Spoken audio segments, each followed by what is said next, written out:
Madame, monsieur, bonsoir. La presse se dispute ce soir au milieu des tas d'ordures. J'allais dire au milieu des immondices qui jonchent les rues de la capitale. Yaoundé devient de plus en plus sale. Que se passe-t-il? Mutation a fait le constat et vous le verrez en une de l'édition qui est en kiosque ce mardi. Yaoundé contre-attaque des ordures. Le jeu de mots de mutation, c'est pour montrer combien il est difficile ce temps dernier de respirer dans une capitale qui est censée accueillir l'une des poules de la CAN qui se dispute au mois de janvier prochain. Sinon, deux poules dans la capitale politique du Cameroun. Yaoundé donc ne brille véritablement plus. De mille feux, les rues de la ville de Yaoundé sont jonchées de nids de poules, de déchets ménagers, alors même qu'on est à moins de 3 mois de cette compétition majeure. Comment comprendre tout cela? On en parle ce soir dans cette édition de la presse dispute sur Equinox Télévision. On va également ouvrir un dossier que certains croyaient bouclé. L'affaire Hilaire Aïssi Mengue. Souvenez-vous de ce jeune décédé dans des circonstances troubles à l'hôpital central de Yaoundé. Rappelez-vous également que l'autopsie avait été pratiquée sur ce corps. Mais depuis lors, rien n'a été dit. Kalara, qui s'est fouiné et cherché, nous donne des nouvelles dans l'édition qui est en kiosque cette semaine. On apprend en parcourant le journal Kalara que 2 médecins de l'hôpital central de Yaoundé sont traduits en justice pour coup mortel, alors même que la police judiciaire a gardé secret le rapport d'autopsie. Il n'y a que l'avocat de la famille du défunt vient donc de saisir directement le juge d'instruction en visant pas moins de 8 infractions contre les hommes en blouse. Quelles sont ces infractions? Précisons avec Kalara que si l'affaire est enrôlée, les médecins mis en cause risquent jusqu'à 20 ans de prison. Voilà qui devait nous amener également à nous disputer sur ce plateau en direct de Yaoundé, la capitale politique du Cameroun. Avec à ma gauche le doyen Christophe Bobekono. Bonsoir Christophe. Bonsoir et bonsoir aux téléspectateurs de Equinox TV. Je m'excuse déjà pour ma voix. Ouais. C'est la saison de la grippe. De la grippe. Bien que cette voix soit grippée, vous avez tenu à être sur ce plateau. On vous en remercie abondamment. En face de vous, un jeune confrère aux dents bien longues, bien sûr, puisqu'il est quand même chef du service politique du quotidien Mutation, Cyril Essissima, un habitué de ce plateau. Bonsoir. Bonsoir Marcelin et bonsoir à Christophe. Bonsoir à vous nombreux téléspectateurs. Et merci d'avoir été là. Vous avez dû sur votre chemin rencontrer beaucoup d'immondices. Vous avez traversé beaucoup d'ordures. Oh oui, la capitale est en train de quasiment suffoquer sous ces immondices-là qu'on voit un peu partout. Et je propose que nous y allons tout de suite puisque c'est la une de Mutation qui est en kiosque d'homme. Ce mardi, vous titrez Yaoundé contre-attaque des ordures et on voit très vite le lien que vous faites avec la compétition majeure que le Cameroun va abriter dans 2 mois, quelques semaines. Il s'agit évidemment de la CAN. Et vous indiquez que les rues de la capitale sont donc jonchées des décès ménagers. Que se passe-t-il? Alors qu'il y a même quelques temps, il y a eu des brillés de 1000 feux pour que subitement, aujourd'hui, à Bastos, comme Eli Gefa, en passant par Mokolo Mendon et autres Anguissa, il y a eu des cours sous le poids des ordures. Que se passe-t-il, Cyril? Alors, je suis assez conforté que vous ayez fait le même constat que nous. Comment ne pas en parler? Comment ne pas s'en inquiéter? Comment ne pas le décrier lorsque, à quelques mois, le Cameroun, dans quelques mois, le Cameroun accueille une compétition majeure qui est la Coupe d'Afrique des Nations de football, que la capitale politique, soit autant insalubre et presque irrespirable. On a fait le constat justement dans plusieurs quartiers de la ville, dans les rues précisément, où on voit des montagnes d'immondices. Ça devient carrément invivable. Les raisons données par la société en charge de la collecte et du traitement des déchets ménagers nous laissent sur notre faim, parce que on se rappelle que quasiment lorsque le Cameroun a abrité le CHAN, vous vous souvenez, en février 2020, il y a eu ces mêmes problèmes. C'est-à-dire que les employés de la société ont manifesté une grève pour les mêmes raisons d'arriérés de salaire. Et puis, qu'on en vienne encore à l'approche de la CAN, on se demande si ce n'est pas un peu un chantage que cette société fait à l'État.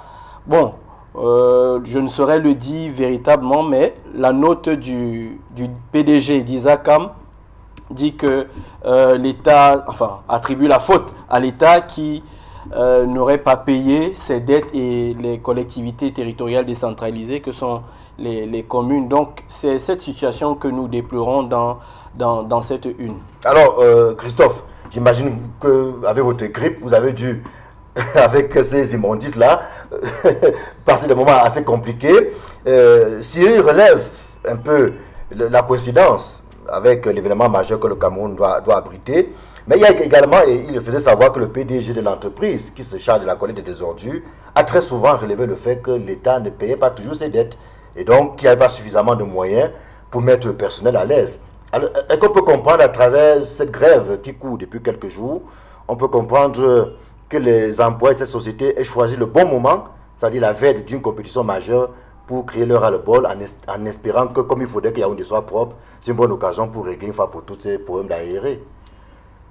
Pour moi, c'est dommage. C'est dommage qu'on puisse rattacher un problème aussi grave à un rendez-vous comme celui de la CAN. Parce qu'on est en face, j'allais dire, d'un dispositif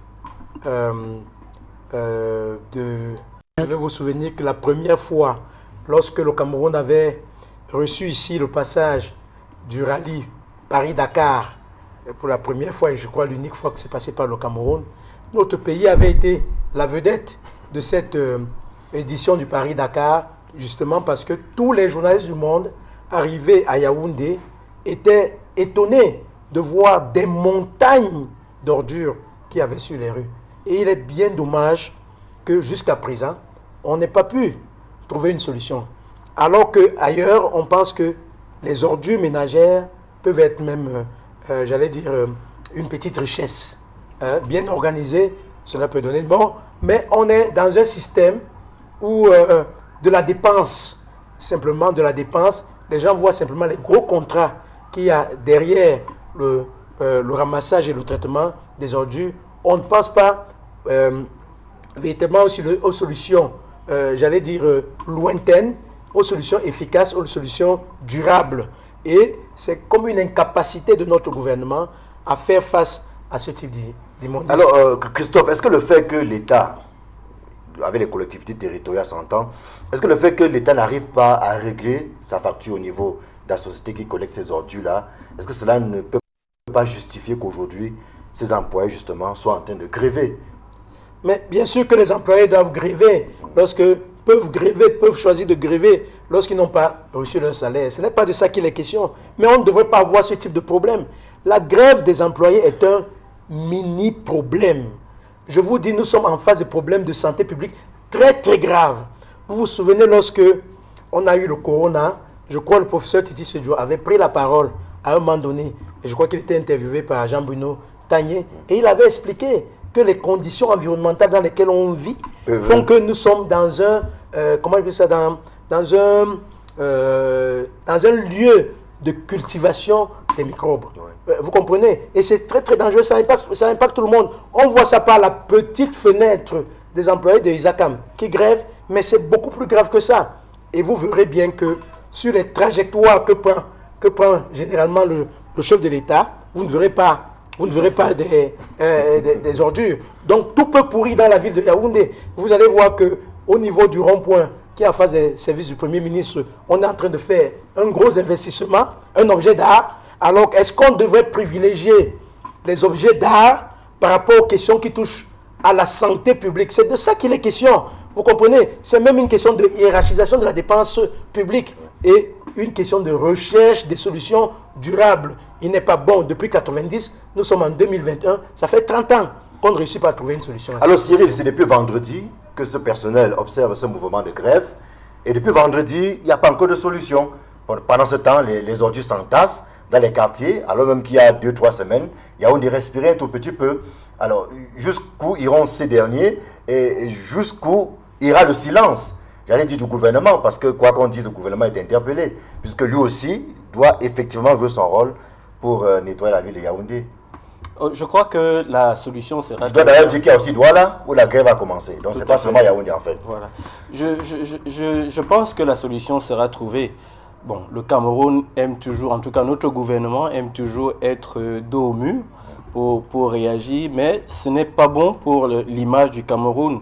On a vu une délégation de personnalités défiler à travers le pays pour visiter les infrastructures devant accueillir la CAN. C'est dommage que cette question n'ait pas été abordée. Mais je reviens encore véritablement sur le communiqué, la sortie du PDG de la société en charge de la collecte des ordures pour dire, souvenez-vous, enfin, lui-même il dit que la société a contracté un crédit pour acquérir 100 camions pour effectuer ce travail-là dans la perspective de la CAN. Et je note que ce crédit-là était de l'ordre de 12 milliards. Alors, comment s'endetter autant pour acquérir du matériel et ne pas prendre en charge la main-d'œuvre qui doit effectuer ce travail? Peut-être qu'il comptait sur le gouvernement pour régler une partie de son ardoise. Oui, c'est toujours une possibilité. Voilà pourquoi j'ai donc relevé la coïncidence. À chaque fois que le Cameroun doit accueillir un événement, il y a ce mouvement-là qui est opéré pour justement contraindre. Peut-être c'est de bonne guerre aussi. Il ne faudrait pas l'oublier. Je crois que le gouvernement est intervenu dans l'acquisition, intervient toujours dans l'acquisition du matériel. Voilà, le gouvernement intervient toujours. Et moi, je redis qu'il est dommage qu'on rattache ça à la CAN, évidemment. C'est-à-dire qu'on la CAN passe et puis la vie continue. De la santé des Camerounais, voilà, c'est ça. Tout à fait, c'est une question de santé publique, de salubrité publique. Je suis d'accord avec le directeur de publication de Kalara. Mais on ne peut pas s'empêcher de le constater et de faire donc des remarques sur le moment choisi pour pouvoir... Est-ce que c'est aujourd'hui que les employés d'ISACAM ont des problèmes d'arriérés de salaire? Non, je crois qu'il y a d'abord un cumul des mois d'août et septembre, et maintenant on est au 3e mois qui est octobre, et cela c'est à quelques jours de la CAN, donc on ne peut pas s'empêcher de le relever. Peut-être que le moment est bien choisi pour eux, pour mettre la pression sur le gouvernement par exemple, en se disant comme il y a la CAN qui arrive en janvier, on fera tout pour régler nos c'est donc de bonne guerre, c'est ce que je disais. Non mais le conseil est là, mais sauf que le problème de fond ce n'est pas la grève. Oui, le problème de fond, la grève a des conséquences. Oui, voilà, mais le problème de fond, ce n'est pas la grève. Le problème de fond, c'est que le problème n'est pas traité réellement. Voilà, on ne regarde que les dépenses. Le problème n'est pas traité, c'est ça le problème de fond. D'accord. Mais vous avez fait un très très bon travail. C'est un travail d'éveil. On ne critique pas le travail que Mutation a fait par rapport à cette affaire-là. Mais on ne peut pas être dans un pays où chaque fois qu'on doit poser des actes de gouvernement, c'est par rapport à des événements. Surtout sur des questions qui concernent le quotidien de tous les jours. Qui est CAN ou pas? Les Camerounais doivent bien vivre. Ils doivent vivre dans un environnement Tout sain. semble indiquer donc que ce n'est pas la priorité, le bien-être des populations. Ça attend donc l'approche de grands événements pour pouvoir sortir les problèmes du chapeau. D'accord. On espère donc qu'il y aura une réaction. On passe à la décentralisation véritablement. Pour que parce puissions... que la charge revient aussi aux collectivités territoriales décentralisées de s'occuper de ces problèmes-là. Il faudrait donc que ces collectivités aient justement les moyens. D'où le problème de fond dont parlait Christophe tout à l'heure. D'accord. On espère donc que Yaoundé sera nettoyé ainsi que Douala, puisque Douala également, en ce moment, traverse quasiment les mêmes difficultés avec cette accumulation des déchets et donc qui font en réalité que les immondices s'entassent dans nos rues. On va passer au deuxième sujet qui est donc à l'ordre du jour de cette édition de la presse dispute sur Equinox Télévision. C'est bien sûr l'affaire hier Aïssi Mengue, oui, ce jeune, décédé dans des circonstances troubles il y a quelques semaines à l'hôpital central de Yaoundé. Vous vous souvenez que sous ordre du procureur, il y a une autopsie qui a été pratiquée pour fixer les uns et les autres sur les circonstances dans lesquelles ce jeune homme a trouvé la mort. Sauf que depuis, et c'est Kalara qui nous le fait savoir, bon, nous avons également constaté que depuis que l'autopsie a été pratiquée, on a maudit sur cette affaire, silence des cimetières, jusqu'à ce qu'on apprenne donc en parcourant les colonnes du journal Kalara qu'il y a 2 médecins qui sont traduits en justice pour coup mortel et que c'est l'avocat de la famille du défunt qui a donc saisi le juge d'instruction en visant 8 infractions contre les hommes en blouse.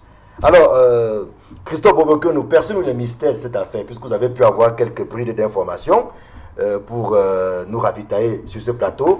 De quoi s'agit-il précisément? Vous relevez que jusqu'à présent il y avait un secret, mais dans ce secret vous avez pu quand même trouver quelque chose. Donc il se trouve que d'abord il n'y a pas que les hommes en blouse qui sont poursuivis dans cette affaire-là. Oui. Il y a l'auteur du coup de poignard parce que Hilaire Aïssi Mengue avait été poignardé. Oui. Voilà, avant d'être transporté à l'hôpital, donc dans la zone lombaire, au niveau du dos, il avait été poignardé. Mais la prise en charge de ce cas-là a semblé poser problème au niveau de l'hôpital central de Yaoundé. Et vous savez que c'est un proche du défunt avait accusé quasiment l'hôpital central de Yaoundé d'avoir pratiqué un prélèvement d'organes. Voilà, il suspectait un prélèvement d'organes. Et donc, il y a beaucoup de choses qui ont été dites. Et il y a eu des mouvements, j'allais dire, une manifestation publique et qui a amené, j'allais dire, le procureur général près la cour d'appel du centre à se mêler de l'affaire et donc à ordonner l'ouverture d'une enquête qui est ouverte donc depuis cette période-là, c'est-à-dire le jour où était supposé avoir eu lieu la levée de corps. Mais s'il y a eu effectivement autopsie, finalement, les résultats de l'autopsie n'ont pas été révélés au public. Vous savez qu'au Cameroun, le procureur de la République peut, sur initiative personnelle, révéler ces résultats-là au public ou le juge d'instruction. Cela n'a pas été fait, mais la famille avait pris le soin, aux côtés du trio des médecins légistes qui avaient été désignés pour mener cette autopsie-là. La famille avait pris le soin d'adjoindre un médecin de la famille. Et ce médecin-là a pris des notes qui doivent aussi être légistes. Il a pris des notes au cours de l'autopsie et a noté un certain nombre des problèmes qu'il a semblé voir au cours de cette autopsie-là.